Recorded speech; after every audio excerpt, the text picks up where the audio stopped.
Je te donne mon salaire si tu traduis ceci. Le millionnaire a rié, mais le nettoyeur l'a fait taire. Il le dit d'une voix forte, grave et ironique, s'assurant que tout le monde au bureau l'entende. Le millionnaire rit comme s'il venait de faire la blague la plus drôle du monde, adossé à son luxueux fauteuil en cuir, les yeux brillants d'arrogance. Son rire résonna dans l'espace sophistiqué, perçant les parois vitrées et emplissant l'air d'un sentiment de supériorité inconfortable. Les gens autour de lui rirent avec lui, mais pas parce qu'ils trouvaient ça drôle. C'était ce rire artificiel, répété, typique de quelqu'un qui ne veut pas contrarier son patron. Une seule personne ne rit pas. Dans un coin de la pièce, presque invisible, se tenait la femme de ménage. Vêtue d'un uniforme simple, un tablier blanc sur sa robe noire, les cheveux soigneusement attachés, un chiffon à la main, le regard fixé.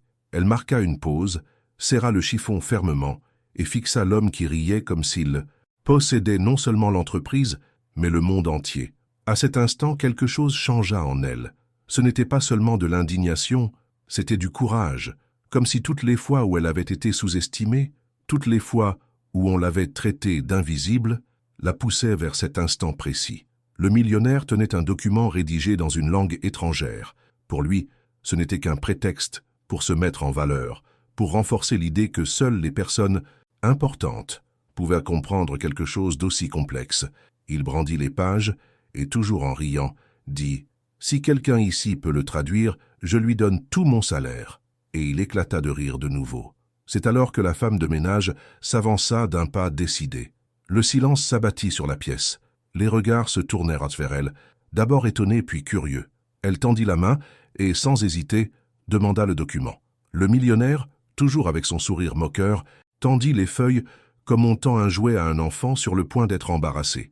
Mais à la surprise générale, elle prit une profonde inspiration, leva les yeux et commença à traduire. La première phrase fut prononcée, claire, ferme, sans hésitation. Puis une autre, et une autre encore. Chaque mot sembla trancher l'air comme une lame tranchante, annihilant le rire arrogant du millionnaire. Les employés, qui riaient auparavant par obligation, étaient maintenant plongés dans un silence absolu, attentif à chaque détail. Et l'homme, celui qui se croyait intouchable, pâlit de plus en plus. Le rire s'évanouit. L'éclat d'arrogance dans ses yeux s'estompa, remplacé par une stupeur qu'il ne put dissimuler. L'ambiance changea du tout au tout. À chaque phrase traduite, la femme de ménage devenait de plus en plus visible. Ce qui n'était jusque-là qu'une femme invisible devint soudain une protagoniste, une personne impossible à ignorer. Elle ne se contentait pas de comprendre ce qui était écrit. Elle le transmettait avec tant de naturel qu'on avait l'impression de le lire dans sa propre langue. C'était un spectacle. Le millionnaire tenta de l'interrompre, toussant, ajustant sa cravate, comme pour reprendre ses esprits. Mais il n'y parvint pas. Elle continua jusqu'au bout, ferme, inébranlable. Lorsqu'elle eut terminé, elle leva les yeux et, avec un calme déconcertant, rendit le document. Le silence s'épaissit encore.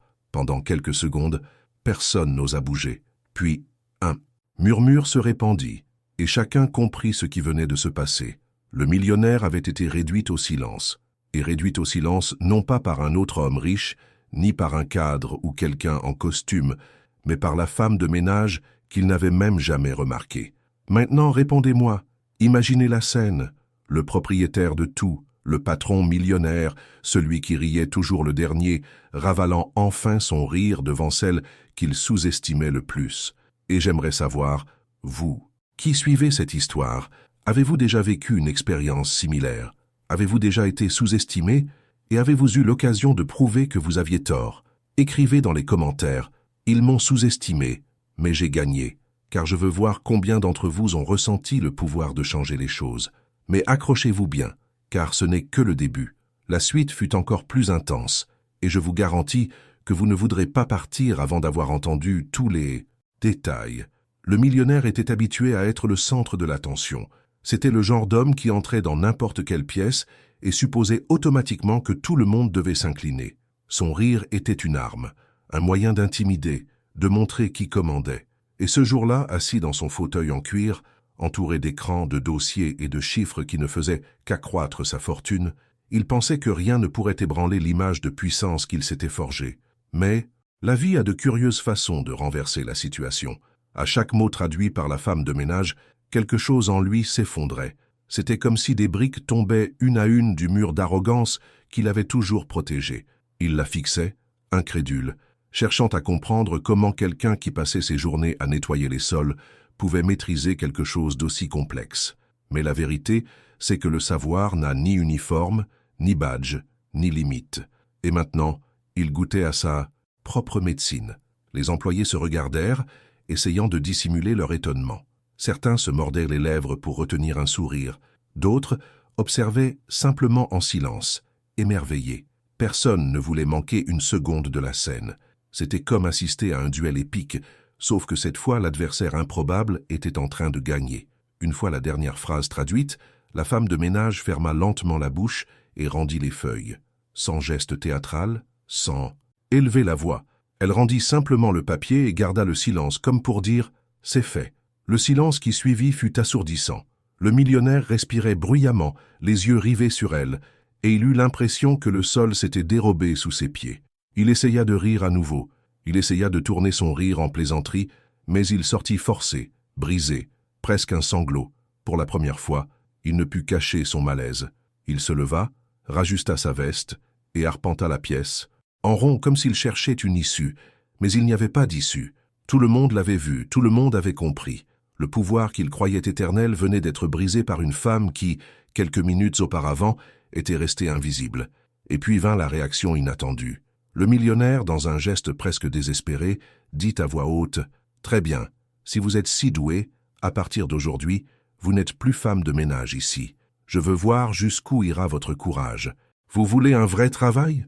Vous êtes embauché. » Il essaya de transformer cela en acte de générosité, comme s'il contrôlait la situation. Mais tout le monde voyait bien que ce n'était pas de la générosité. C'était de la peur. C'était l'instinct de quelqu'un qui savait qu'il devait transformer la défaite en quelque chose qui ne détruirait pas complètement son image.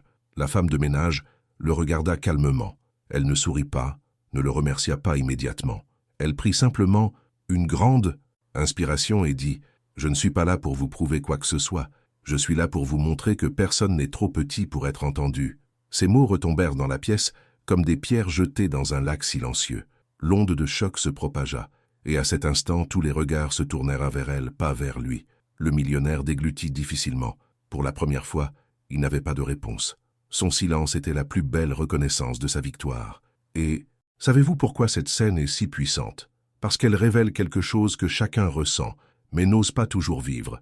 Le désir d'être reconnu. Combien de fois avez-vous été ignoré, jugé sur votre apparence, mis de côté comme si vous n'aviez rien à offrir? C'est pourquoi cette histoire est si touchante, car au fond de nous, chacun de nous a rêvé d'être la femme de ménage. Nous avons voulu faire taire le rire de quelqu'un qui nous sous-estimait. Et si vous avez également vécu cela, aimez cette vidéo maintenant, car je sais que ce message vous touche profondément. Mais attendez, ce n'est pas fini. Le millionnaire n'était pas du genre à s'avouer vaincu facilement. Il passa les jours suivants à ruminer ce qui s'était passé. Il ne parvenait pas à se sortir la scène de la traduction de la tête. Chaque fois qu'il fermait les yeux, il voyait les employés la regarder. Pas lui. Il voyait son propre rire ravaler. Et plus il y pensait, plus sa colère montait. Il commença à enquêter sur sa vie. Il découvrit qu'avant de devenir femme de ménage, elle avait étudié les langues à l'université, mais avait abandonné ses études faute d'argent. Il découvrit qu'elle avait auparavant travaillé comme professeur particulier, mais qu'elle avait dû tout mettre de côté pour subvenir aux besoins de sa famille. Pour lui, c'était inconcevable. Comment une personne aussi talentueuse pouvait-elle nettoyer les sols de son entreprise? Cela blessait non seulement son ego, mais aussi la logique erronée qu'il avait toujours défendue. Les gens ordinaires ne pourraient jamais être plus grands que lui. Pendant ce temps, la femme de ménage poursuivait sa routine. Elle ne se vantait pas, ne racontait à personne ce qui s'était passé. Pour elle, ce moment avait déjà parlé de lui-même. Mais les regards dans les couloirs avaient changé. Les employés qui auparavant n'avaient même pas remarqué sa présence la saluaient maintenant avec respect. Certains s'arrêtaient même pour discuter, la remercier, lui dire qu'il se sentait représenté. Et c'est là qu'on réalise qu'un seul geste peut tout changer. Elle n'a pas eu besoin de crier, ni d'humilier qui que ce soit. Elle a simplement montré qui elle était, et cela a suffi à renverser la situation. Mais le millionnaire ne se laissait pas faire. Il décida de mettre à nouveau la femme de ménage à l'épreuve. Il la convoqua dans son bureau, et cette fois, lui déposa un contrat complet, rempli de termes techniques, de clauses et de détails juridiques dans une autre langue. Il croisa les bras et dit « Voyons si tu peux traduire ça aussi ». La salle était pleine de cadres, tout le monde regardait. On aurait dit qu'il avait monté une scène pour la faire tomber. Mais elle ne recula pas. Elle prit le contrat, prit une grande inspiration et commença à traduire. Les mots coulaient comme avant, mais il y avait maintenant quelque chose de plus, de la confiance. Elle ne faisait pas seulement preuve de compétence, elle démontrait que le savoir qu'elle possédait ne pouvait être effacé par aucune tentative d'humiliation. Et une fois de plus, elle a gagné. Traduisant chaque ligne, expliquant chaque détail, elle a fait ce que personne d'autre n'aurait osé faire. Une fois terminé, elle a rendu le contrat en déclarant simplement « C'est terminé ». Le millionnaire serra les poings. Sa peau rougit de rage. Il avait envie de crier, de les chasser, d'écraser cette voix qui résonnait désormais plus fort que la sienne. Mais il ne pouvait pas après ce que tout le monde avait vu. Il était prisonnier de son propre jeu. Et vous qui nous suivez, avez-vous remarqué que cette histoire ne fait que prendre de l'ampleur? Car il y a encore beaucoup à venir. Ce qui s'est passé ensuite a dépassé les limites du bureau et a atteint des proportions inimaginables. La rumeur se répandit dans toute l'entreprise comme une traînée de poudre. En quelques minutes, des employés de service qui n'avaient jamais mis les pieds à cet étage se pressèrent dans le couloir juste pour apercevoir la femme en uniforme simple qui avait accompli l'impossible, faire taire les rires les plus bruyants de l'entreprise. Le millionnaire ferma la porte de son bureau et resta immobile à l'intérieur, fixant son reflet dans la vitre. Il fut étrange de reconnaître son propre visage lorsque le masque de sa supériorité habituelle commença à se fissurer. Il réalisa qu'il ne se souvenait plus de son nom. Il ne s'en était jamais souvenu. Et cela le blessa plus que la honte publique, prendre conscience que son pouvoir l'avait aveuglé. Les jours suivants, une tension élégante flottait dans l'air. Les salutations des employés se faisaient plus longues, comme si chacun apprenait à regarder son entourage sous un nouveau jour. Certains venaient timidement à la cuisine pour la remercier discrètement. « Ce que vous avez fait était pour nous tous. » Elle répondit par un hochement de tête et un sourire retenu, comme si elle savait que ce geste était important mais refusait de le déclarer. Sur son badge, écrit en minuscules lettres, figurait un nom que presque personne ne lisait. Elena. C'était beau à dire, doux à entendre. Et à partir de ce moment, impossible à oublier. Le millionnaire, cependant, n'a pas renoncé à se réapproprier le récit. Vendredi matin, il a convoqué une réunion du conseil d'administration intégrative, comme il l'avait annoncé dans le courriel. L'auditorium avait été préparé à la hâte, avec un éclairage tamisé, un écran géant et des bouteilles d'eau disposées avec une précision mathématique. Il entrerait le dernier, toujours le dernier, pour insister sur le fait que le spectacle commencerait à l'heure qu'il déciderait. Avant que l'horloge ne sonne l'heure exacte, Elena a reçu une demande étrange. « Le conseil d'administration requiert votre présence pour l'aide à la traduction. » Le message était neutre, presque poli, mais l'intention hâtive qui le sous-tendait était claire, l'attester, devant tout le monde, sous les projecteurs. Quand Elena entra, les murmures s'éteignirent. Elle ne portait qu'un stylo et un carnet. Elle n'avait pas de dossier, rien qui puisse lui servir d'armure. Il ne restait qu'elle et le courage de se ressaisir. Le millionnaire apparut d'un pas assuré. Costume impeccable, cravate choisie pour inspirer le respect. À l'écran, un contrat dans une autre langue. Des pages et des pages de clauses, d'avenants, des termes que le service juridique aurait du mal à digérer sans caféine. Il prit une profonde inspiration, regarda l'auditoire avec l'assurance éprouvée de quelqu'un qui parle du haut de sa gloire et commença « Nous devons avancer dans une négociation internationale hautement technique. Elena, pouvez-vous nous aider à en interpréter les points clés ?» Sa voix était généreuse, mais ceux qui connaissaient sa chorégraphie voyèrent le piège. Si elle manquait un mot, il riait à nouveau. Si elle hésitait, ce serait prouver que l'épisode précédent n'avait été qu'un coup de chance. Elena s'approcha du pupitre, posa son carnet et regarda l'écran, non pas comme face à un monstre, mais comme si elle déchiffrait une vieille carte. La première phrase sortit, claire et directe, puis la deuxième, la troisième, et bientôt le rythme devint musical. Ce n'était pas seulement de la traduction, c'était de la compréhension. Là où le texte était ambigu, elle le soulignait. Là où la clause cachait un risque, elle l'éclairait d'exemples pratiques, comparait les usages, suggérait des interprétations possibles. Le service juridique se mit à prendre des notes frénétiquement. Le conseil, jusque-là tendu, se détendit dans une attention respectueuse.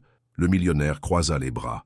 Son sourire, cette fois contenu, glissa au coin de son visage, indécis entre l'admiration et l'agacement. C'est alors qu'elle s'arrêta, comme si elle avait trouvé une peluche tirant sur le tissu. Elle retourna 2 pages en arrière, ratura mentalement une ligne, leva les yeux et avertit. Cette clause permettrait aux partenaires d'externaliser l'étape la plus sensible du processus sans audit. Si nous signons cela, tout accident sera de la seule responsabilité de notre entreprise et cela affectera directement les techniciens de l'équipe de nuit. Le silence qui suivit ne reflétait pas l'ignorance, mais la stupeur, non seulement à cause du détail que personne n'avait remarqué, mais aussi à cause de la mise en garde implicite de cet avertissement. Elle regardait la personne qui portait l'entreprise sur son dos, alors que les lumières du bâtiment étaient éteintes. Le directeur juridique s'éclaircit la gorge, demanda la parole et admit que le résultat était exact.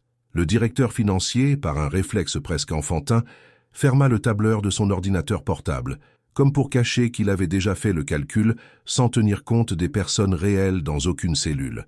Le millionnaire posa les mains sur le pupitre. Son ton changea, légèrement. Excellente observation. Était-ce sincère ou stratégique? Peut-être un peu des deux. Il prit une inspiration et, pour la première fois depuis l'épisode de la salle de verre, céda sa place au centre de la scène. Elena continue. La réunion progressa comme un bateau trouvant un courant favorable.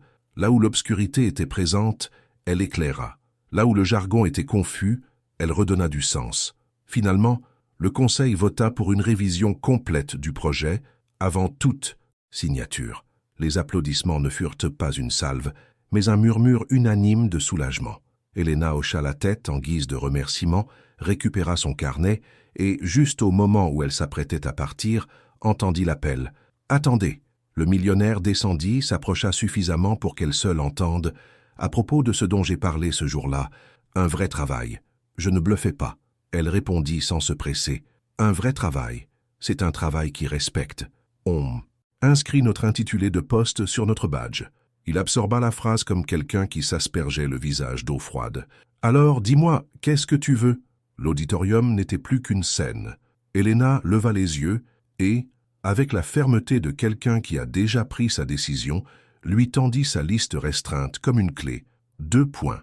Premièrement, un programme de bourses internes pour les nouveaux employés qui veulent étudier. Langue, technologie, peu importe. Deuxièmement, une révision de la prime de nuit et des objectifs de nettoyage. Des objectifs pour nous, pas des feuilles de calcul.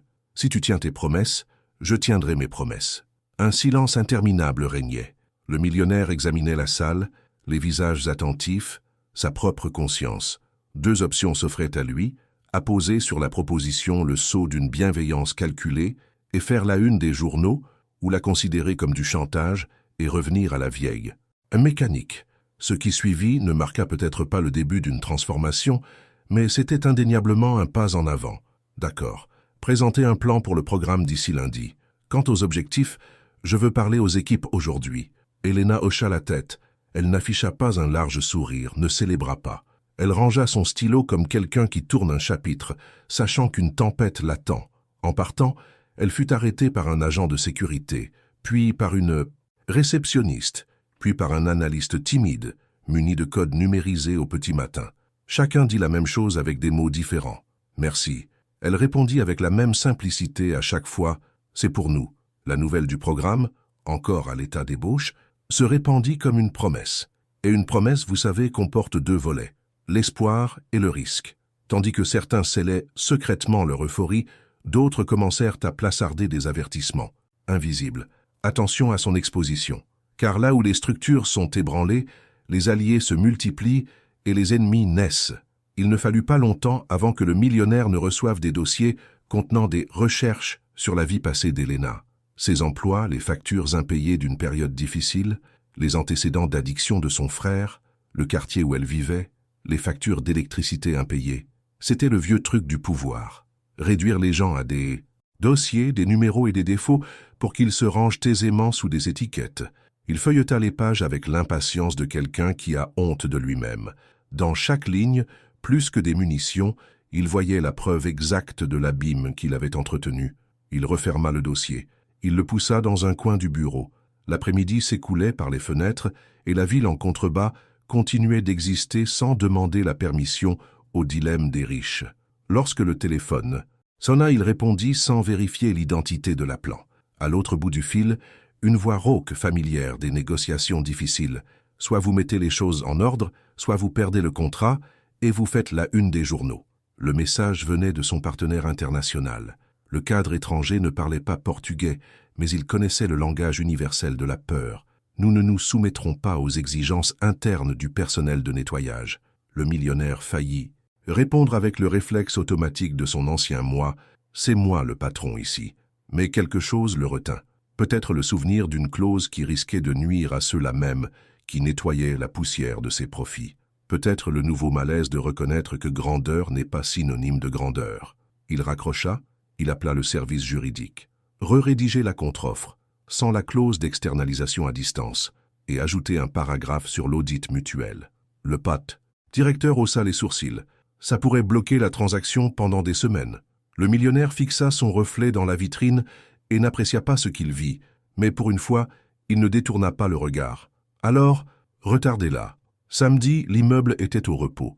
L'écho des couloirs vides ravivait des pas comme des souvenirs. Elena s'arrêta au marché du quartier, acheta du café bon marché et du pain rassis en solde. À la maison, la cuisine sentait l'oignon rissolé et la radio jouait une vieille chanson. Sa mère écoutait toute l'histoire avec la sérénité de quelqu'un qui a traversé les tempêtes sans cap. Ils essaieront de te briser par le silence et le bruit. Les deux font mal. Choisis ton souffle. Son frère, dans l'autre pièce, laissa échapper un « fier de toi », comme quelqu'un qui essaie d'apprendre à sa propre fierté à marcher sans béquille. Elena mit de l'eau à bouillir. Elle pensa à l'auditorium, aux mains tremblantes du directeur financier, à l'air réservé de la réceptionniste. Parfois, le courage a le simple bruit d'une bouilloire. Le lundi commença avant le lever du soleil. À 7h30, la réception était pleine de voix, et il ne s'agissait pas de plaintes. Le personnel de nettoyage, l'équipe de maintenance, l'équipe du café, les techniciens de l'équipe du matin, tous les yeux cernés et pleins d'espoir, remplissaient la petite salle de réunion du rez-de-chaussée. Les superviseurs avaient été prévenus. Réunion avec le conseil d'administration à 8h. Le millionnaire arriva sans cortège. Il ouvrit la réunion debout, sans pupitre, sans écran. « Je ne suis pas doué pour les discours sans chiffres », commença-t-il, et la phrase semblait trop sincère pour être protocolaire. « Mais je comprends que les chiffres seuls ne protègent personne. » Il expliqua les grandes lignes du programme de bourse, écouta les propositions sur la répartition des opportunités et nota ses suggestions d'une écriture étonnamment lisible. Lorsqu'un technicien lui a demandé s'il ne s'agissait pas simplement de nettoyer l'image, après le fiasco de la salle de verre, il a pris une grande inspiration et a répondu sans détour « Peut-être que je mérite d'être considéré comme tel. Alors mesurons le programme à ce qu'il fait, pas à ce que je dis. » C'est Elena qui a finalement demandé la parole. Elle n'a pas remercié son patron. Elle a remercié ses collègues d'être venus, d'avoir donné leur avis, de ne pas accepter que la conversation ne soit qu'une simple déclaration. Si nous prenons la chaise vide, elle devient la nôtre. Si nous la laissons vide, quelqu'un s'assoira à notre place. La millionnaire fixait le sol comme si elle entendait une nouvelle langue et qu'elle avait enfin envie de l'apprendre. Les heures qui suivirent furent un contrepoids d'espoir et de menaces. Le partenaire international répondit par une lettre froide, sans la clause de flexibilité, pas de signature. Le marché murmura, les actions fluctuèrent, et les analystes spécialisés dans les prédictions graphiques commencèrent à émettre des prédictions avec l'assurance de ceux qui ne paient jamais le prix de leurs propres prédictions.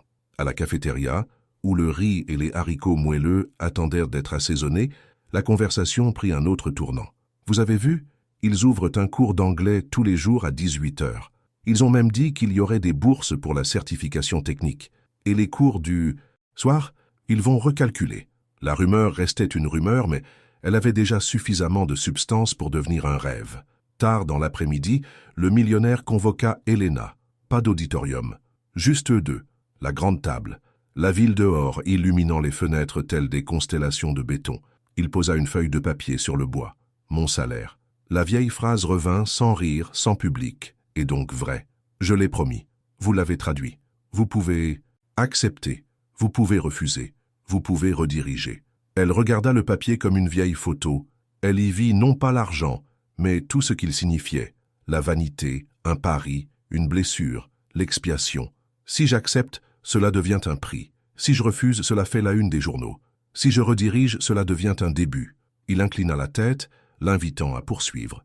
Je veux que cette somme finance les premiers cours du programme. Le matériel, le transport, la nourriture, tout ce qui empêche ceux qui travaillent et étudient. Il signa sans faire de bruit. Il lui tendit le papier. Que ce soit un début, alors.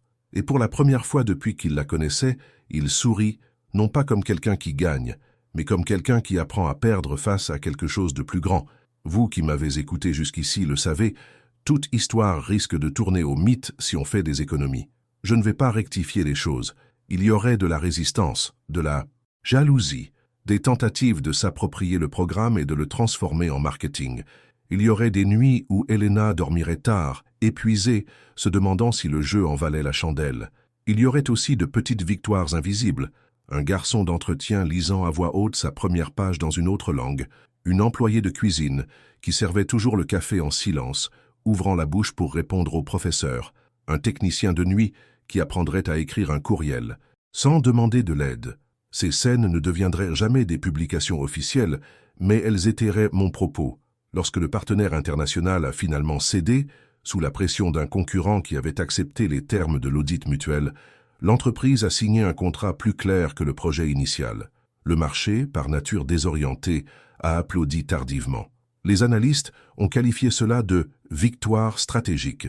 Elena a ri intérieurement dans le couloir en lisant le titre, non pas parce que ce n'était pas une victoire, mais parce qu'elle savait que la véritable stratégie résidait dans l'espace invisible entre les clauses, les personnes. La semaine du lancement du programme, ils ont placardé des affiches simples au mur. Horaire, salle, inscription. Pas de photo du patron, pas de slogan en anglais pour apaiser les investisseurs. En bas, un petit panneau, peut-être le plus important, il y aura des collations.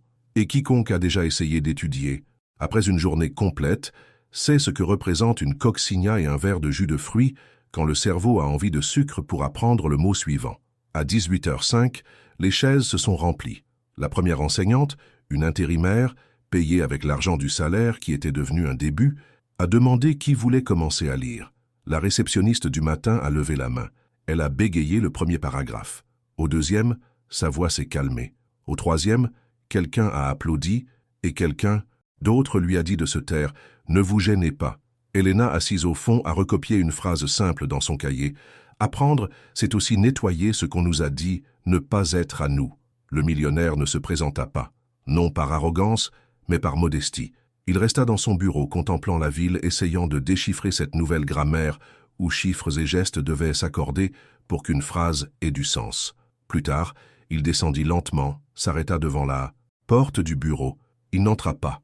Il entendit 3 mots répétés à l'unisson, ressentit le besoin de les répéter doucement et s'exécuta. L'agent de sécurité qui passait fit semblant de ne pas voir. Il y a des pudeurs qui méritent d'être protégées.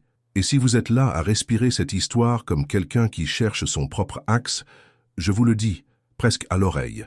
Dans le prochain chapitre, il n'y aura pas d'audition, pas de clause cachée. Il y aura quelque chose de plus difficile, la normalité qui rivalise avec le changement. Et c'est précisément là que le courage a généralement un prix. Si vous souhaitez poursuivre ce voyage et ne pas manquer les prochains chapitres, abonnez-vous dès maintenant. Ainsi, l'algorithme vous renverra la deuxième partie dès sa sortie. Car croyez-moi, c'est ce qui vient après le début, qui décide de la pérennité de l'histoire. Les premières semaines du programme furent un véritable tourbillon. Elena se levait tôt, effectuant encore une partie du ménage, car elle ne voulait pas abandonner ses collègues. Mais le soir, elle passait des heures à aider les groupes pilotes, aidant les employés qui n'avaient jamais touché un livre d'anglais à prononcer leurs premiers mots. Pour beaucoup, c'était comme entrer en territoire interdit, et chaque syllabe bien prononcée était une victoire personnelle. Elle voyait dans leurs yeux la même flamme qui l'avait soutenue dans les jours de désespoir, lorsque le rêve semblait trop petit pour survivre. Mais pendant ce temps, la pression interne s'intensifiait. Tout le monde n'applaudissait pas. Certains directeurs murmuraient dans les couloirs que c'était du populisme, que l'entreprise n'avait aucune obligation de financer la formation de qui que ce soit. Certains cadres percevèrent le programme comme une menace pour l'équilibre hiérarchique, comme si le simple fait d'apprendre pouvait bouleverser le château qu'ils gardaient tant. Et il y avait ceux qui, au fond d'eux-mêmes, attendaient avec impatience le faux pas d'Elena, l'erreur qui ferait rire le millionnaire. Mais le millionnaire n'était plus le même. Il observait de loin, s'efforçant de conserver le ton calme d'un cadre, mais quelque chose en lui avait changé. Parfois, il arpentait les couloirs la nuit, s'arrêtait discrètement à la porte du bureau et tendait l'oreille. Il voyait des gens fatigués en uniforme, répéter en chœur, faire des erreurs, et rire des leurs, repartir de zéro. C'était comme voir naître une autre entreprise au sein de la sienne, une entreprise invisible faite de petits rêves qui ensemble devenaient des géants.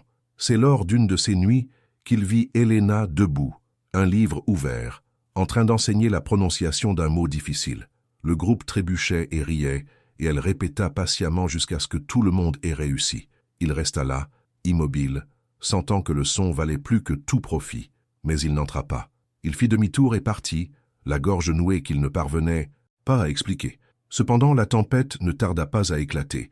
La nouvelle que le programme avait été financé par son propre salaire fuyait dans la presse.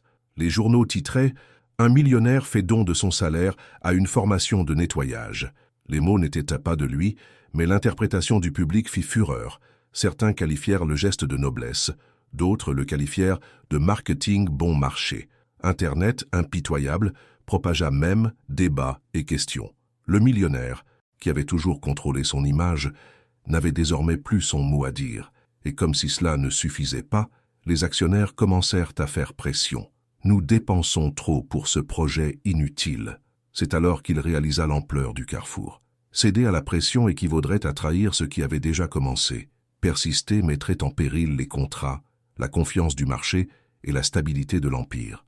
Et au cœur de ce conflit, Elena resta inébranlable, ignorant les réunions, secrète, vivant chaque classe comme si elle semait des graines dans l'ombre.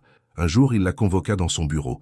Son ton était dur, mais son regard trahissait un certain malaise. « Ils veulent que j'arrête. Ils disent que ça m'affaiblit. » Elena ne se laissa pas décourager. « Et vous, qu'en dites-vous » Il prit une profonde inspiration. « Je dis que je ne sais plus si je suis le maître de la situation ou si je me contente de gérer les peurs de ceux qui sont au pouvoir. » Sa réponse fut simple mais pertinente. « Alors choisissez ce que vous voulez laisser derrière vous, la peur ou l'héritage. » Cette phrase lui est restée gravée dans la tête comme un tatouage invisible.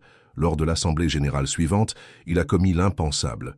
Au lieu de reculer, il a annoncé l'élargissement du programme. Plus de place, plus de bourse, plus de chambres. Ce fut un choc. Certains se sont levés, indignés, d'autres ont quitté la salle en claquant les portes.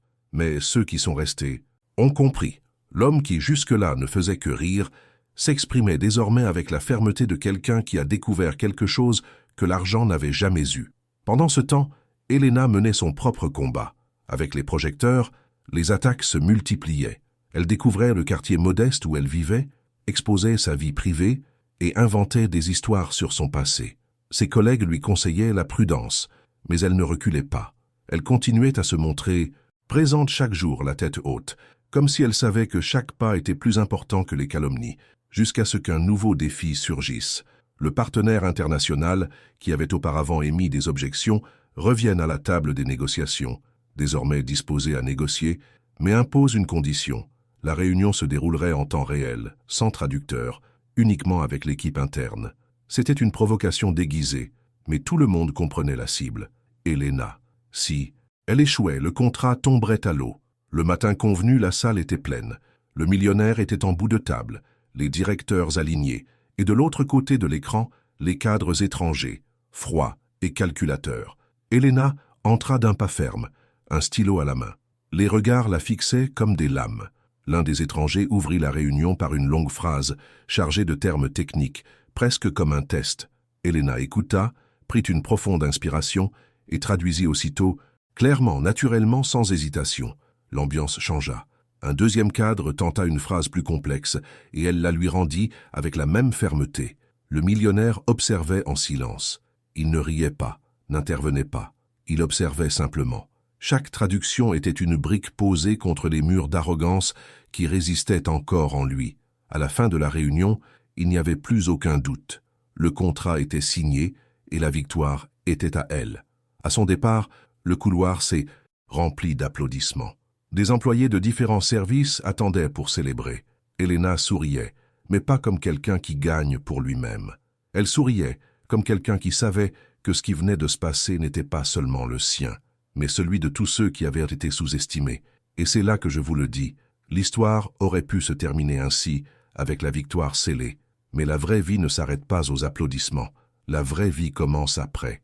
Et ce qui restait à venir pour Elena et le millionnaire serait plus difficile que n'importe quel contrat. Car combattre des ennemis extérieurs est un défi.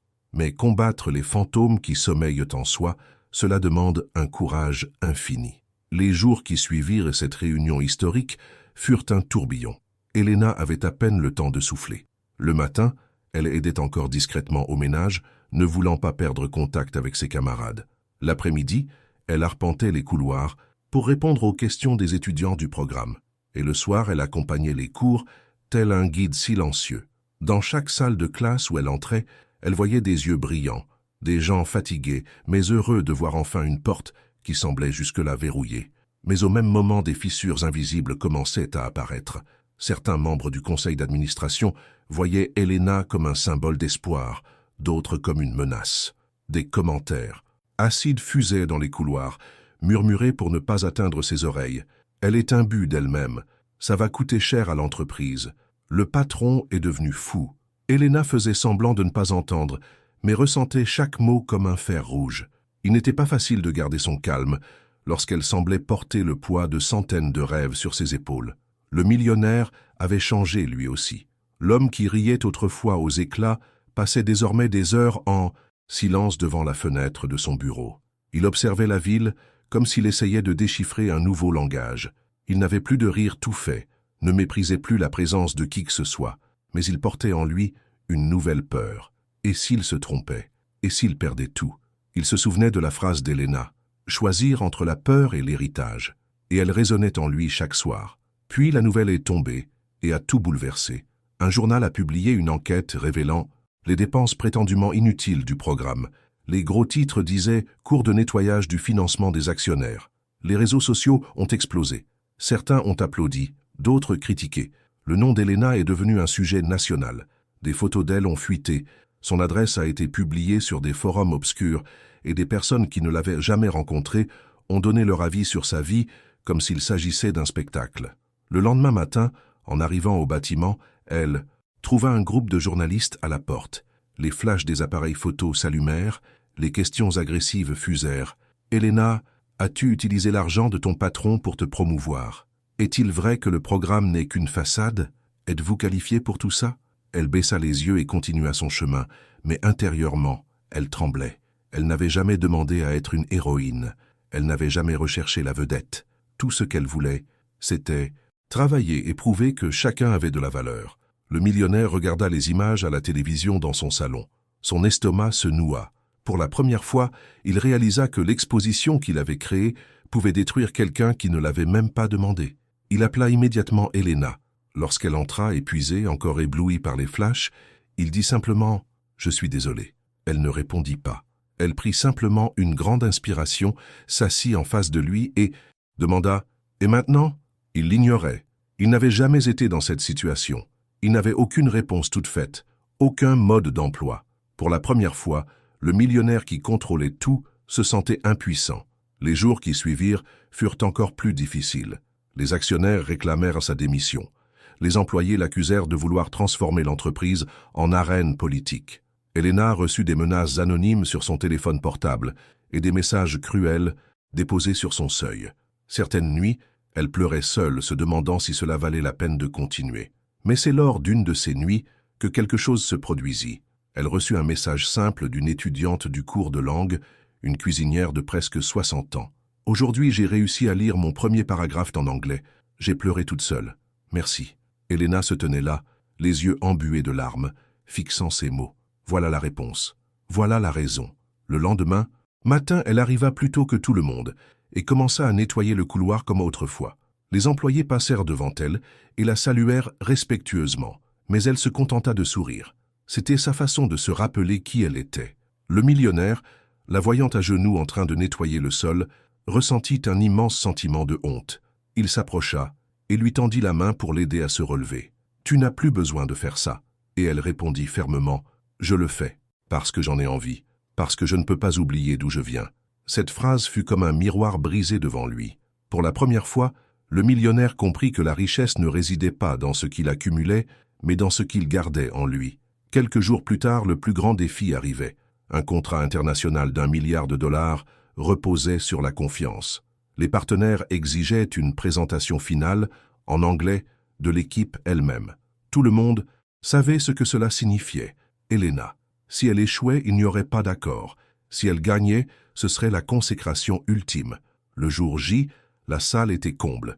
Administrateurs, actionnaires et journalistes invités attendaient.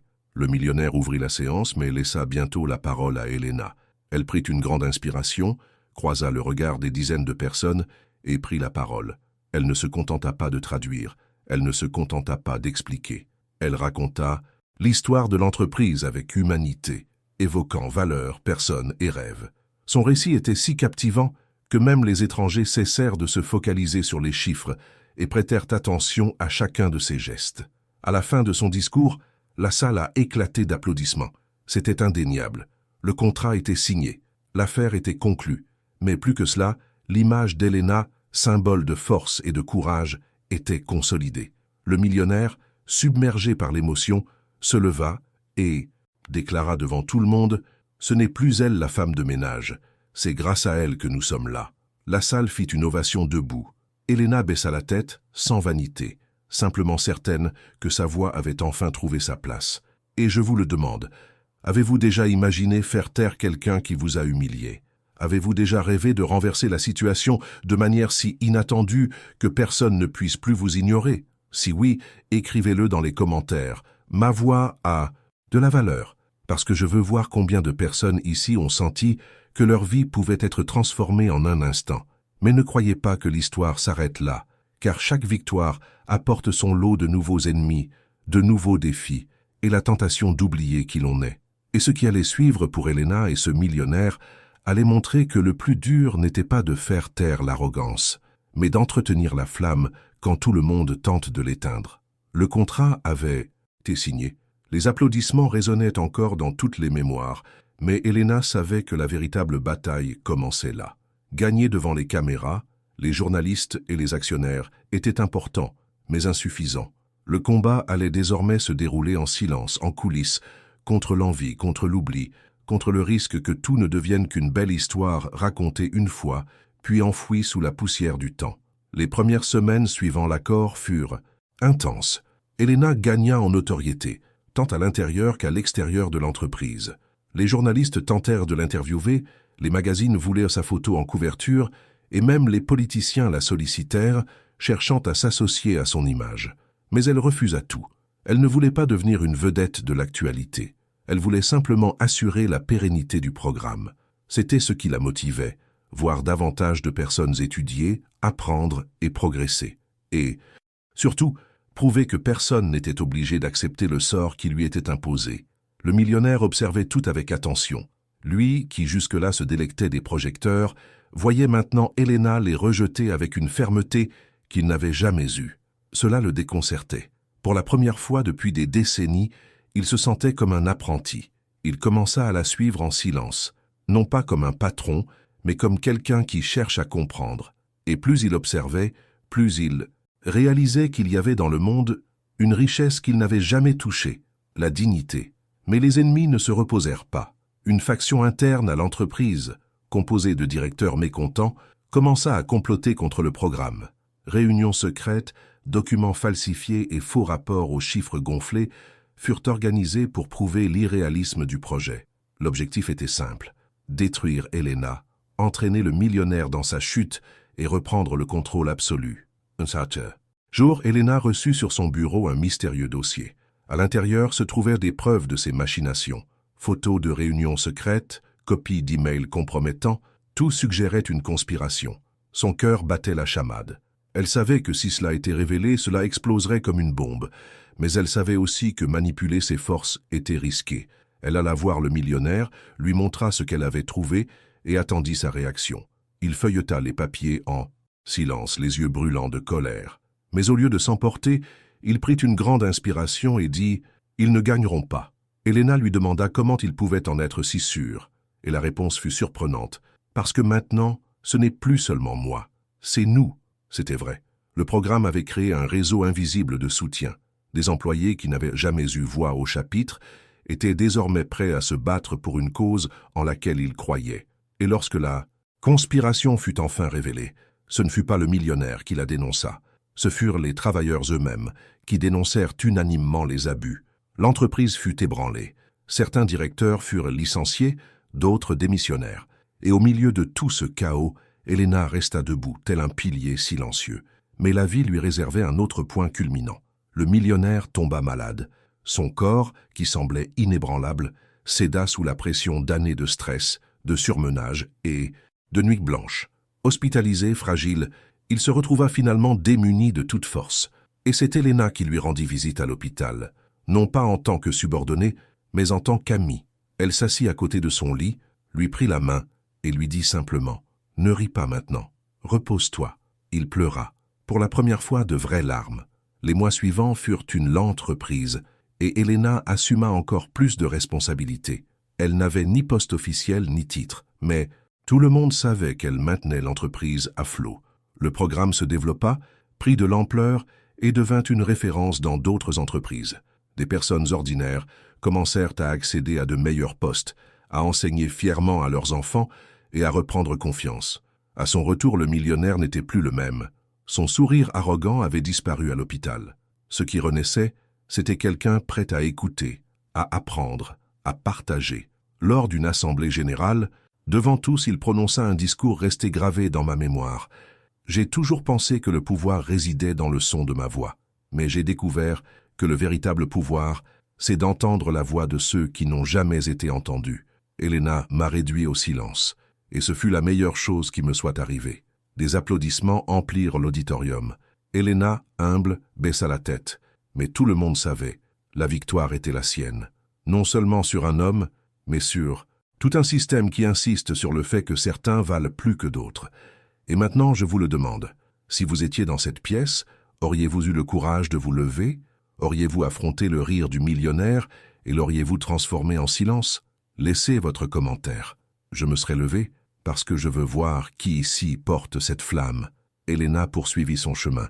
Elle ne devint pas millionnaire, ne chercha pas la gloire, mais laissa un héritage qu'aucune fortune ne pourrait effacer. Le millionnaire, à son tour, ne rit plus jamais de la même façon. Il apprit que la vie n'est pas faite d'humiliation mais de reconnaissance. Et chaque fois qu'il racontait cette histoire, il prenait soin de répéter cette phrase devenue culte. « Je te donne mon salaire si tu me traduis ceci ». Mais désormais, il la prononçait sur un ton différent, non pas de défi, mais de gratitude. Et cette histoire, qui a commencé par un rire arrogant, s'est terminée par quelque chose de bien plus grand, le respect. Et si vous êtes arrivé jusqu'ici, je vous invite à faire quelque chose.